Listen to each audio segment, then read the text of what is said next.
ప్రభువు నామానికి స్తోత్రం.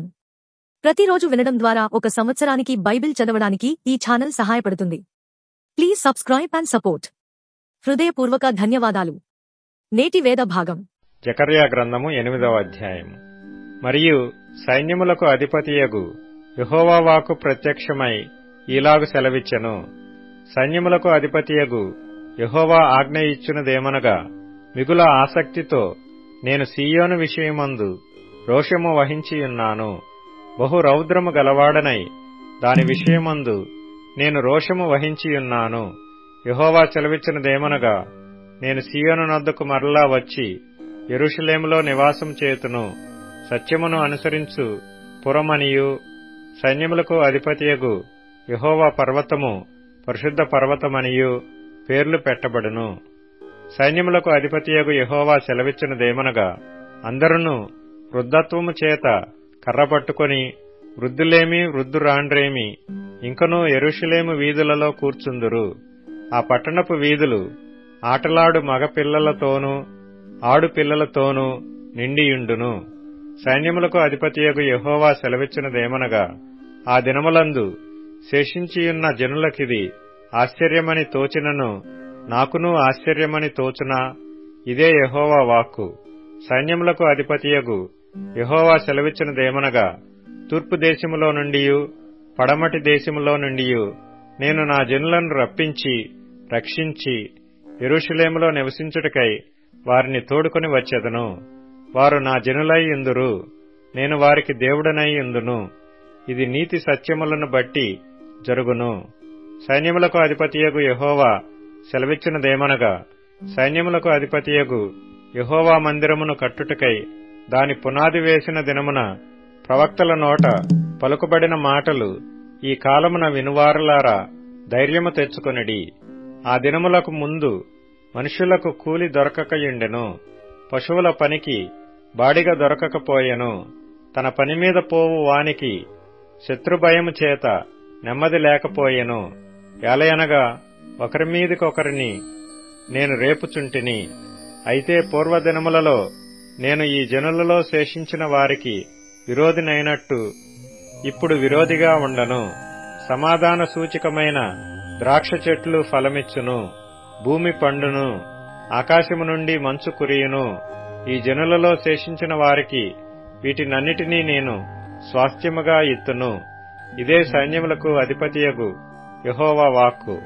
యూదావారలారా, ఇశ్రాయేలు వారలారా, మీరు అన్యజనులలో నేలాగు శాపాస్పదమై ఇంటిరో అలాగే మీరు ఆశీర్వాదాస్పదమగునట్లు నేను మిమ్మును రక్షింతును. భయపడక ధైర్యము తెచ్చుకొనిడి. సైన్యములకు అధిపతియగు యెహోవా సెలవిచ్చినదేమనగా, మీ పితరులు నాకు కోపము పుట్టింపగా దయతలచక నేను మీకు కీడు చేయనుద్దేశించినట్లు ఈ కాలమున యెరూషలేమునకును యూదావారికిని మేలు చేయనుద్దేశించుచున్నాను. గనుక భయపడకుడి. మీరు చేయవలసిన కార్యములేవనగా, ప్రతివాడు తన పొరుగువానితో సత్యమే మాటలాడవలెను. సత్యమును బట్టి సమాధానకరమైన న్యాయమును బట్టి మీ గుమ్మములలో తీర్పు తీర్చవలెను. తన పొరుగువాని మీద ఎవడనూ దుర్యోచన యోచింపకూడదు. అబద్ధ ప్రమాణము చేయనిష్టపడకూడదు. ఇటివన్నీయు నాకు అసహ్యములు. ఇదే యెహోవా వాక్కు. మరియు సైన్యములకు అధిపతియగు యెహోవా వాక్కు నాకు ప్రత్యక్షమై ఈలాగు సెలవిచ్చెను. సైన్యములకు అధిపతియగు యెహోవా ఆజ్ఞ ఇచ్చినదేమనగా, 4వ నెలలోని ఉపవాసము, 5వ నెలలోని ఉపవాసము, 7వ నెలలోని ఉపవాసము, 10వ నెలలోని ఉపవాసము యూదా ఇంటి వారికి సంతోషమును ఉత్సాహమును పుట్టించు మనోహరములైన పండుగలగును. కాబట్టి సత్యమును సమాధానమును ప్రియముగా ఎంచుడి. సైన్యములకు అధిపతియగు యెహోవా సెలవిచ్చినదేమనగా, జనములను అనేక పట్టణముల నివాసులను ఇంకనూ వత్తురు. ఒక పట్టణపు వారు మరియొక పట్టణపు వారి యొద్దకు వచ్చి ఆలస్యము చేయక యెహోవాను శాంతిపరచుటకును సైన్యములకు అధిపతియగు యెహోవాను వెదుకుటకును మనము పోదము రండి అని చెప్పగా వారు మేమును వత్తుమందురు. అనేక జనములను బలమును గల జనులను యెరూషలేములో సైన్యములకు అధిపతియగు యెహోవాను వెదుకుటకును యెహోవాను శాంతిపరచుటకును వత్తురు. సైన్యములకు అధిపతియగు యెహోవా సెలవిచ్చినదేమనగా, ఆ దినములలో ఆయా భాషల మాటలాడు అన్యజనులలో 10 మంది ఒక యూదుని చెంగు పట్టుకొని, దేవుడు మీకు తోడుగా ఉన్నాడను సంగతి మాకు వినబడినది గనుక మేము మీతో కూడా వత్తుమని చెప్పుదురు. జకర్యా గ్రంథము 9వ అధ్యాయము. హద్రాకు దేశమును గూర్చియు దమస్కు పట్టణమును గూర్చియు వచ్చిన దేవోక్తి. ఎలయనగా, యెహోవా సర్వనరులను ఇశ్రాయేలు గోత్రపు వారినందరినీ లక్ష్యపెట్టువాడు గనుక దాని సరిహద్దును ఆనుకొనియున్న హమాతును గూర్చియు జ్ఞాన సమృద్ధి గల తూరు సీదోనులను గూర్చియు అది వచ్చెను. తూరు పట్టణపు వారు ప్రాకారము గల కోటను కట్టుకొని ఇసుక రేణువులంత విస్తారముగా వెండిని, వీధులలోని కసువంత విస్తారముగా సువర్ణమును సమకూర్చుకొనిరి. యెహోవా సముద్రమందుండు దాని బలమును నాశనము చేసి దాని ఆస్తిని నరుల చేతికి అప్పగించును. అది అగ్నిచేత కాల్చబడును. అష్కెలోను దానిని చూచి జడియును. గాజా దానిని చూచి బహుగా వణుకును. ఎక్రోను పట్టణము తాను నమ్ముకొనినది అవమానము నొందగా చూచి భీతి నొందును. గాజా రాజు లేకుండా పోవును. అష్కెలోను నిర్జనముగా ఉండును. అష్డోదులో సంకరజనము కాపురముండును. ఫిలిష్తీల అతిశయాస్పదమును నేను నాశనము చేసేదను. వారి నోట నుండి రక్తమును, వారెకనూ తినకుండా వారి పండ్ల నుండి హేయమైన మాంసమును నేను తీసివేసేదను. వారును శేషముగా నుందురు. మన దేవునికి వారు యూదావారిలో పెద్దల వలె నుందురు. ఎక్రోను వారును యెబూసీయుల వలె నుందురు. నేను కన్నులారా చూచితిని గనుక బాధించువారు ఇకను సంచరింపకుండను. తిరుగులాడు సైన్యములు నా మందిరము మీదికి రాకుండను. దానిని కాపాడుకొనుటకై నేనొక దండుపేటను ఏర్పరచెదను. సియోను నివాసులారా బహుగా సంతోషించుడి. యెరూషలేము నివాసులారా ఉల్లాసముగా ఉండుడి. నీ రాజు నీతిపరుడును రక్షణ గలవాడును దీనుడునై గాడిదను గాడిద పిల్లను ఎక్కి నీ యొద్దకు వచ్చుచున్నాడు. ఎఫ్రాయిములో రథములుండకుండా నేను చేసెదను. యెరూషలేములో గుర్రములు లేకుండా చేసెదను. యుద్ధపు విల్లు లేకుండా పోవును. నీ రాజు సమాధాన వార్త అన్యజనులకు తెలియజేయును. సముద్రము నుండి సముద్రము వరకు, యూఫ్రటీసు నది మొదలుకొని బూదిగంతము వరకు అతడు ఏలును. మరియు నీవు చేసిన నిబంధన రక్తమును బట్టి తాము పడిన నీరులేని గోతిలో నుండి చెరపట్టబడిన నీ వారిని నేను విడిపించెదను. బంధకములలో పడియుండియు నిరీక్షణ గలవారులారా మీ కోటను మరలా ప్రవేశించుడి. రెండంతలుగా మీకు మేలు చేసేదనని నేడు నేను మీకు తెలియజేయుచున్నాను. యూదావారిని నాకు విల్లుగా వంచుచున్నాను. ఎఫ్రాయిము వారిని బాణములుగా చేయుచున్నాను. సీయోను నీ కుమారులను రేపుచున్నాను. శూరుడు ఖడ్గము ప్రయోగించున్నట్లు నేను నిన్ను ప్రయోగింతును. గ్రేకీయులారా సీయోను కుమారులను మీ మీదికి రేపుచున్నాను. యెహోవా వారికి పైగా ప్రత్యక్షమగును. ఆయన బాణములు మెరుపువలే విడువబడును. ప్రభువకు యెహోవా బాకానాదము చేయిచు దక్షిణ దిక్కు నుండి వచ్చు గొప్ప సుడిగాలితో బయలుదేరును. సైన్యములకు అధిపతియగు యెహోవా వారిని కాపాడును గనుక వారు భక్షించుచు వడిసెల రాళ్లను అణగద్రొక్కుచు త్రాగుచు ద్రాక్షారసము త్రాగువారి వలె బొబ్బలిడుచు బలిపశు రక్త పాత్రలను బలిపీఠపు మూలలను నిండునట్లు రక్తముతో నిండియుందురు. నా జనులు యెహోవా దేశములోని కిరీటమందలి రత్నముల వలె నున్నారు గనుక కాపరి తన మందను రక్షించున్నట్లు వారి దేవుడైన యెహోవా ఆ దినమున వారిని రక్షించును. వారు ఎంతో క్షేమముగా ఉన్నారు, ఎంతో సొగసుగా ఉన్నారు. ధాన్యము చేత యవ్వనులను, క్రొత్త ద్రాక్షారసము చేత యవ్వన స్త్రీలను వృద్ధి నొందుదురు. జకర్యా గ్రంథము 10వ అధ్యాయం. కడవరి వానకాలమున వర్షము దయచేయమని యెహోవాను వేడుకొనుడి. ప్రతివాని చేనిలోను పైరు మలుచునట్లు యెహోవా మెరుపులను పుట్టించును. ఆయన వానలు మెండుగా కురిపించును. గృహదేవతలు వ్యర్థమైన మాటలు పలికిరి. సోదెగాండ్రకు నిరర్ధకమైన దర్శనములు కలిగినవి. మోసముతో కలలకు భావము చెప్పిరి. మాయగల భావములు చెప్పి ఓదార్చిరి. కాబట్టి గొర్రెల మంద తిరుగులాడునట్లు జనులు తిరుగులాడిరి. కాపరి లేక బాధ నొందిరి. నా కోపాగ్ని మండుచు కాపరుల మీద పడును. మేకలను నేను శిక్షించెదను. సైన్యములకు అధిపతియగు యెహోవా తన మందయగు యూదావారిని దర్శించి వారిని తనకు రాజకీయములగు అశ్వముల వంటి వారినిగా చేయను. వారిలో నుండి మూలరాయి పుట్టును.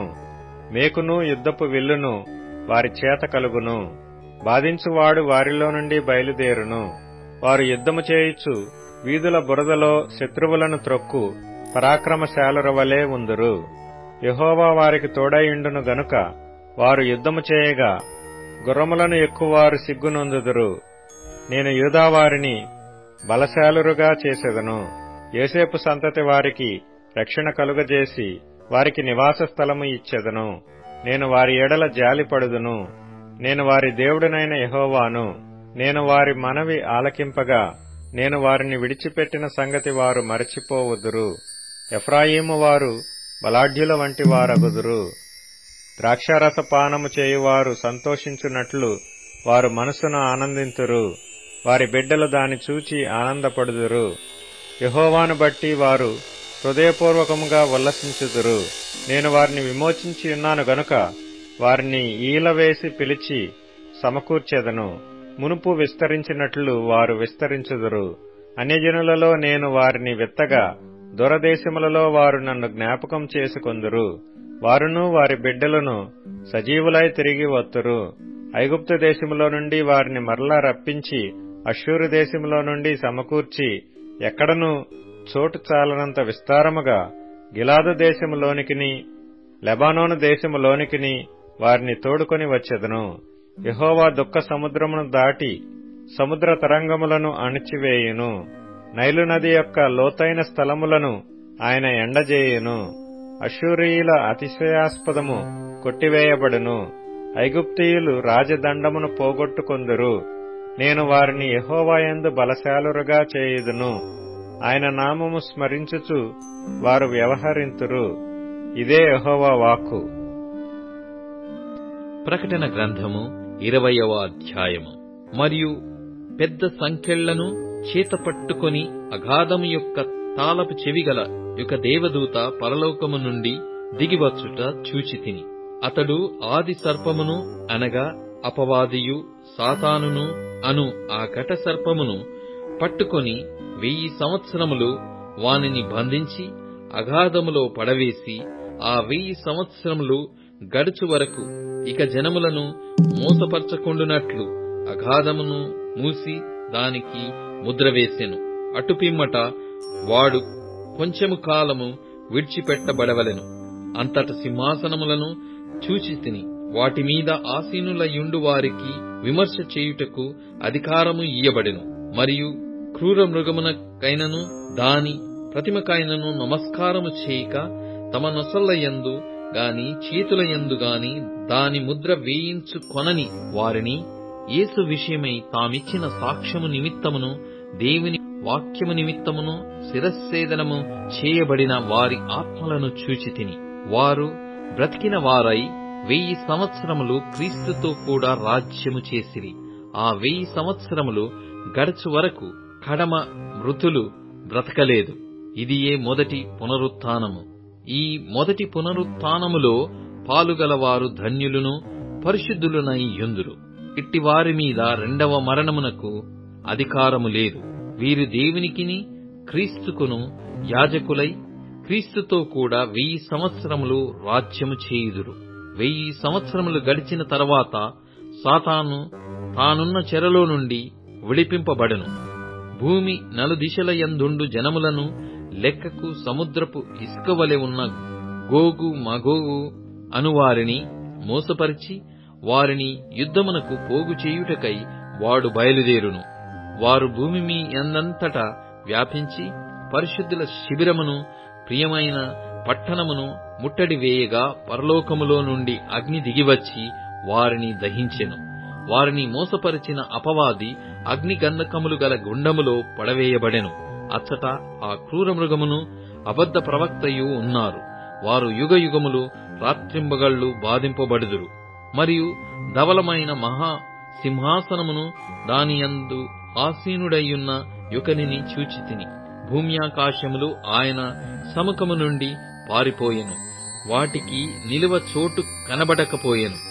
మరియు గొప్పవారేమి కొద్దివారేమి మృతులైన వారందరూ ఆ సింహాసనము ఎదుట నిలవబడి ఉండుట చూచితిని. అప్పుడు గ్రంథములు విప్పబడెను. మరియు జీవ గ్రంథమను వేరొక గ్రంథము విప్పబడెను. ఆ గ్రంథముల యందు రాయబడి ఉన్న వాటిని బట్టి తమ క్రియల చొప్పున మృతులు తీర్పు పొందిరి. సముద్రము తనలో ఉన్న మృతులను అప్పగించెను. మరణమును పాతాళ లోకమును వాటి వశముననున్న మృతుల నప్పగించెను. వారిలో ప్రతివాడు తన క్రియల చొప్పున తీర్పు పొందెను. మరణమును మృతుల లోకమును అగ్నిగుండములో పడవేయబడెను. ఈ అగ్నిగుండము రెండవ మరణము. ఎవని పేరైనను జీవగ్రంథమందు రాయబడినట్టు కనబడని ఎడల వాడు అగ్నిగుండములో పడవేయబడెను. సామెతల గ్రంథం 27వ అధ్యాయం. రేపటి దినమును గూర్చి అతిశయపడకుము. ఏ దినమున ఏది సంభవించునో అది నీకు తెలియదు. నీ నోరు కాదు, అన్యుడే. నీ పెదవులు కాదు, పరులే నిన్ను పొగడదగును. రాయి బరువు, ఇసుక భారము. మూఢుని కోపము ఆ రెంటి కంటే బరువు. క్రోధము క్రూరమైనది, కోపము వరదవలి పొర్లునది. రోషము ఎదుట ఎవడు నిలవగలడు? లోలోపట ప్రేమించుట కంటే బహిరంగముగా గద్దించుట మేలు. మేలును కోరి స్నేహితుడు గాయములు చేయును. పగవాడు లెక్కలేని ముద్దులు పెట్టును. కడుపు నిండిన వాడు తేనెపట్టునైనను త్రొక్కివేయును. ఆకలిగొనిన వానికి చేదు వస్తువైనను తీయగానుండును. తన ఇల్లు విడిచి తిరుగువాడు గూడు విడిచి తిరుగు పక్షితో సమానుడు.